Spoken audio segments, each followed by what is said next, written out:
அப்படின்னு இந்த சட்டத்தில் இருக்கு. இதெல்லாம் அல்வா கொடுக்குற வேலை. இது அல்வா கொடுக்குற வேலை. என்ன நிதி இல்லாமல் எங்கே ஸ்டைஃபண்ட் கொடுக்குறது? நீங்கள் பார்ப்போம்ல, இது எல்லாத்தையும் இந்த அல்வா கொடுக்குற வேலையெல்லாம் மோடி அவர்கள் அல்வா கொடுத்து 15 லட்ச ரூபா எப்படி அல்வா கொடுத்தாரோ அதே மாதிரி இந்த அல்வா கொடுக்குற வேலை நடக்குது. இது ஏப்ரல் 1ஆம் தேதியிலேருந்து இந்த சட்டம் பழைய சட்டம் நிப்பாட்டப்பட்டு அந்த சட்டம் நிர்ணயிக்கும் போது எத்தனை பேருக்கு 15 நாளைக்கு கொடுத்தாங்கிற அடுத்து 2 மாதத்தில் தெரிஞ்சிடும். அதனால இவர்களை பொறுத்த மட்டும் வெறும் பொய்யும் புரட்டையும் சொல்லி இந்த சட்டத்தை நிறுத்த பார்க்குறாங்க. ஏழை மக்களுடைய எங்களை பொறுத்த மட்டும் மக்களை திரட்டி இப்போ 7 லட்சம் பேர் இந்தியாவில் இன்னைக்கு உண்ணாவிரதம் இருக்கும். அதனால பார்த்தீங்கன்னா இன்னைக்கு எல்லா பேப்பர்லையும் விளம்பரங்கள் கொடுக்க ஆரம்பிச்சிருக்காங்க. மத்திய அரசு எல்லா மந்திரிகளையும் போய் விளக்கம் சொல்லியிருக்காங்க. இதை பொறுத்த மட்டும் மக்களிடம் கொண்டு செல்வோம். இந்த 100 நாள் வேலைவாய்ப்பு திட்டத்தை காக்க வேண்டும் என்பதற்காக மக்களை திரட்டி தொடர்ந்து எங்களுடைய போராட்டம் தொடரும். இது வேலை உரிமை சட்டம். இந்த வேலை உரிமை சட்டத்தை மீட்டெடுக்க வேண்டியது எங்கள் எல்லாருடைய கடமை.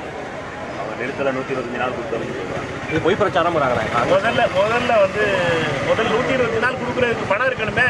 120 நாள் எழுதி போட்டிருந்தா விருதுநகர் சந்திப்பு அப்படி போட்டிருந்தா சந்திப்பு ட்ரெயின் விட்டா தானே சந்திப்பாகும். அது மாதிரி தான் 120 நாள் எழுதி போட்டிருந்தா வரப்போறது இல்லையே. பணம் கொடுக்கணுமே. 60% பணம் தான் கொடுப்போம். 40% மத்திய அரசு மாநில அரசு கொடுக்கணும்னா இங்கிருந்து மாநில அரசு கொடுக்க போகுது. மாநில அரசு பணம் இல்லைன்னா என்ன பண்ண போறாங்க? இதுக்கு என்ன பிரச்சனை கேட்டீங்கன்னா இவர்களை பொறுத்த மட்டும் விளம்பரம் வெறும் வாய்ஜாலத்திலே இந்த அரசு தன்னுடைய பொழுத போக்குது. இந்த திட்டத்தை எதிர்த்து விருதுநகரில் இன்றைக்கு இந்த போராட்டம் தொடரும். காங்கிரஸ் கூட்டணி ஆட்சியில் கொடுத்த நிதியை விட இந்த திட்டத்தில் இந்த பிஜேபி கூட்டணி அதிக நிதி ஒதுக்கி இருக்கு. அதே மாதிரி சட்டமே சொத்துக்கள் எல்லாம் பாதுகாக்கப்படுற மாதிரி இந்த சட்டத்தில் நிறைய சரத்துகள் இருக்குது. வெறும் குளத்தை மட்டுமே தோண்டி அதை மூடுறது தோன்றது இந்த மாதிரி தான் நிறைய நடந்துக்கிட்டு இருக்கு. இது கான்ட்ராக்டர்களுக்காக நாங்கள் சொல்கிறது ஏழை வாழைக்கு வேலை கொடுக்குறது. பாஜக சொல்கிறது கான்ட்ராக்டர்களுக்கு வேலை கொடுக்குறது.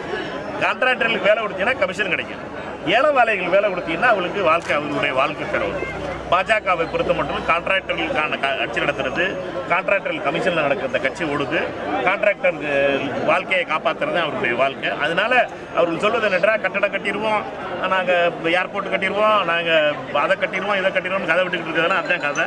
நீங்கள் என்ன கேட்டால் இவர்களை பொறுத்த மட்டும் கான்ட்ராக்டர்களுக்கு தான் இவருடைய அரசாங்கமே, இவர்களுடைய கமிஷனில் தான் அந்த அரசாங்கம் நடந்துக்கிட்டு இருக்கு.